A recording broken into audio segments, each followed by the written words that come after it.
দেশ বাঁচাতে ভারত থেকে সুতা আমদানিতে নিষেধাজ্ঞা দিল বাংলাদেশ।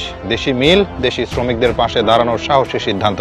অনেক দেরিতে হলেও বাংলাদেশ এবার বুঝে গেছে নিজের ঘরের ইন্ডাস্ট্রি বাঁচাতে হলে বাইরের উপর নির্ভরতা কমাতে হবে। বিশেষ করে যখন সেই বাইরের দেশ দিনের পর দিন আমাদের বাজারে ঢুকে পড়ছে সস্তা পণ্য দিয়ে, তখন চুপ করে থাকলে সেটা আত্মঘাতী হয়। তাই এবার ভারত থেকে সুতা আমদানি বন্ধের সিদ্ধান্ত নিছক এক কাগজ কলমের ঘোষণায় না, এটা বাংলাদেশের গার্মেন্টস খাত, লাখো শ্রমিক আর দেশি উদ্যোক্তাদের পক্ষে দাঁড়ানোর একটা সাহসী সিদ্ধান্ত।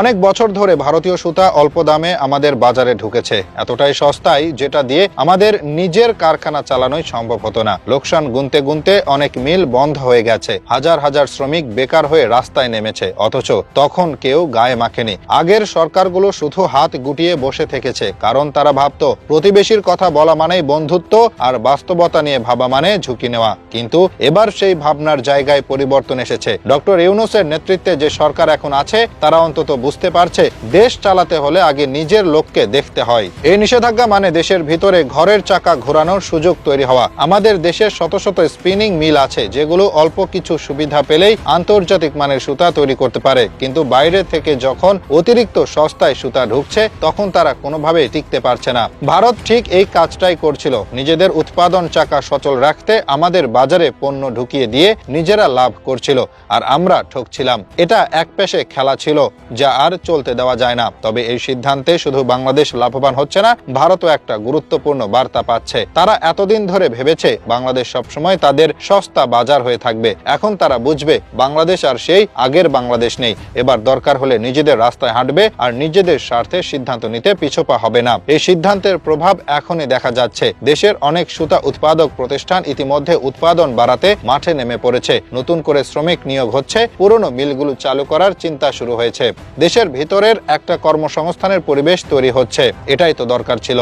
বিশ্বের যে কোনো উন্নত দেশই এই পথেই হেঁটেছে। চীন, তুরস্ক, ইরান সবাই একসময় বাইরের পণ্য ঠেকিয়ে নিজের শিল্পকে আগলে রেখেছে। এমনকি আমেরিকা পর্যন্ত স্টিল, কৃষিপণ্য কিংবা টেক্সটাইল নিয়ে রাজস্ব সীমারেখা ঠিক করেছে। বাংলাদেশ যদি আজ এই সিদ্ধান্ত নেয় সেটা মোটেও অস্বাভাবিক কিছু না, বরং অনেক দেরিতে হলেও ঠিক জায়গায় এসে দাঁড়িয়েছে। এখন প্রশ্ন উঠতে পারে, সুতা আমদানি বন্ধ করে বাংলাদেশ কতটা লাভবান হবে? খুব সোজা ভাষায় বললে শতভাগ লাভে থাকবে বাংলাদেশ। কারণ এতদিন যে বিপুল পরিমাণ টাকায় ভারতীয় সুতা কিনে আনছিলাম সেই টাকা সরাসরি চলে যেত ভারতীয় মিল মালিকদের পকেটে। এখন সেই টাকায় থেকে যাবে বাংলাদেশে, থাকবে দেশের শিল্পপতির কাছে, থাকবে শ্রমিকের ঘামে, থাকবে কারখানার মেশিন ঘোরানোর পেছনে। এই অর্থই আবার ব্যবহার হবে নতুন মেশিন কিনতে, নতুন কারখানা বসাতে আর নতুন হাজার হাজার মানুষের কর্মসংস্থান তৈরি করতে। এখানেই তো আসল জিনিস। রেমিট্যান্স আর গার্মেন্টস মিলে বাংলাদেশের অর্থনীতির চালিকা শক্তি। এই খাতে যদি আমরা নিজের পায়ে দাঁড়াতে না পারি তাহলে আমাদের অন্য কোথাও দাঁড়ানোর সুযোগই থাকবে না। আর ভারত তো সেটা ভালো করে জানে। তাই তো সুতা, তুলা আর কাপড় সব খাতে তারা বাংলাদেশে সস্তায় পণ্য ঢুকিয়ে আমাদের শিল্পকে দমিয়ে রেখেছিল। অনেকটা এমন ভাবে যেন তোমরা শুধু দর্জি হয়ে থাকো, কাপড় আমরা দেব, লাভও আমরাই নেব। এই মনোভাব আর চলবে না। সবার মনে রাখা দরকার, বাংলাদেশ কোনো সহানুভূতির বাজার নয়। এই দেশে নিজের মাথা খাটিয়ে, নিজের শ্রমিক দিয়ে, নিজের প্রযুক্তি আর পরিশ্রমে শিল্প দাঁড়ায়। ভারত এই সত্যটা সহ্য করতে পারে না বলেই বারবার নিজেদের পণ্য ঢুকিয়ে আমাদের পণ্য রপ্তানিতে বাধা দিয়ে, এমনকি মশলা, পেঁয়াজ বা ভিসার শর্ত দিয়েও আমাদের কোণঠাসা করতে চেয়েছে। এই সুতা ইস্যু আসলে সেই সব কিছুরই জবাব।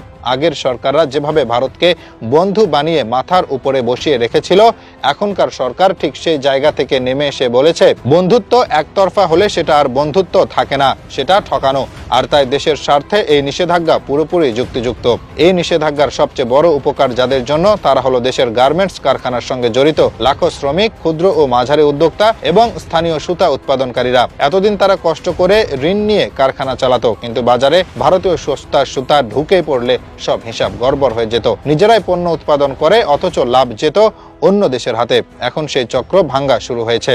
সুতা শুধু একটা পণ্য না, এটা এক একটা পরিবারের খাবারের ব্যবস্থা, একজন মেয়ে শ্রমিকের মাসিক বেতনের নিশ্চয়তা, একটা মেশিনের খরচ, একটা নতুন কারখানা খোলার স্বপ্ন। তাই এই নিষেধাজ্ঞা আসলে মানুষ বাঁচানোর সিদ্ধান্ত। সরকার এখন বুঝতে পারছে শুধু বড় বড় প্রকল্প বা বিদেশি বিনিয়োগই সব না, নিজেদের মাটির শক্তিও বড় সম্পদ। অনেকেই হয়তো ভাবছেন ভারত থেকে সুতা না আনলে গার্মেন্টস খাত ক্ষতিগ্রস্ত হবে। একদম ভুল চিন্তা, কারণ দেশের ভেতরে এখন অনেক সুতা উৎপাদন সরকারি প্রতিষ্ঠান তৈরি হয়েছে, শুধু দরকার ছিল বাজার পাওয়ার। ভারতীয় সুতা ঢুকে যাওয়ায় তারা বছরের পর বছর লোকসানে ছিল। এখন এই নিষেধাজ্ঞার ফলে তাদের সেই শ্বাস নেওয়ার সুযোগ এসেছে। তারা আবার ঘুরে দাঁড়াতে পারবে, মিল চালু হবে, নতুন কর্মসংস্থান তৈরি হবে, অর্থনীতির চাকা ঘুরবে স্থানীয় শক্তি দিয়েই। আরেকটা গুরুত্বপূর্ণ দিক হলো এই সিদ্ধান্ত আমাদের কূটনৈতিক অবস্থানকেও বদলে দিচ্ছে। এতদিন ভারত বাংলাদেশকে অনেকটা ছোট ভাই ভাবেই দেখেছে। যে কোনো সময় পেঁয়াজ রপ্তানি বন্ধ, হুট করে ভিসা স্থগিত, কূটনৈতিক অশোভন আচরণ, সবকিছু যেন একটা একতরফা সম্পর্কের দৃষ্টান্ত হয়ে দাঁড়িয়েছিল। এখন বাংলাদেশ যখন ভারতের সবচেয়ে লাভজনক পণ্যে নিষেধাজ্ঞা দেয়, তখন ভারতও টের পায় বাংলাদেশ আর আগের বাংলাদেশ নেই। আন্তর্জাতিক রাজনীতিতে একটা দেশ কিভাবে নিজের সিদ্ধান্তে অটল থাকে সেটাই এখন দেখাচ্ছে বাংলাদেশ। চীনের উদাহরণ যদি নেওয়া হয়, তারা কিন্তু কখনো নিজের বাজারে বিদেশি আধিপত্য মেনে নেয়নি, আমেরিকাও না। এমনকি ভিয়েতনাম, তুরস্ক, ইরান সব দেশই নিজেদের অর্থনীতিকে রক্ষা করতে গিয়ে একসময় বড় বড় নিষেধাজ্ঞা দিয়েছে। তারা আজ যেখানে দাঁড়িয়ে, তার পেছনে এসব অস্বস্তিকর কিন্তু প্রয়োজনীয় সিদ্ধান্তেরই ভূমিকা ছিল। আজকে বাংলাদেশ সেই পথে হাঁটছে। কোনো আবেগ নয়, পুরোপুরি বাস্তবতা ভিত্তিক একটা সিদ্ধান্ত। এতে শুধু দেশীয় উৎপাদকই না, পুরো অর্থনীতি উপকৃত হবে। আমাদের ডলার সাশ্রয় হবে, আমদানির চাপ কমবে এবং রপ্তানির আয় দেশে ঘুরে বেড়াবে। এই ধরনের সিদ্ধান্ত একা কোনো সরকার প্রধান নিতে পারেন না, যদি না তার মাঝে সৎ সাহস, প্রজ্ঞা আর দেশপ্রেম থাকে। আর এখানে ডক্টর ইউনূস সরকারের প্রজ্ঞা প্রমাণিত হলো। তিনি চেয়েছেন দেশের ভিতটা শক্ত হোক। তিনি দেখিয়েছেন সরকার যদি জনগণের পাশে থাকে, তাহলে কোনো প্রতিবেশী দেশই চোখ রাঙিয়ে কিছু করতে পারে না। এটা হলো নতুন বাংলাদেশের আত্মবিশ্বাসের গল্প, একটা সাহসী সিদ্ধান্ত যেটা শুধু অর্থনীতির না, মনের ভেতরের স্বাধীনতারও প্রতীক।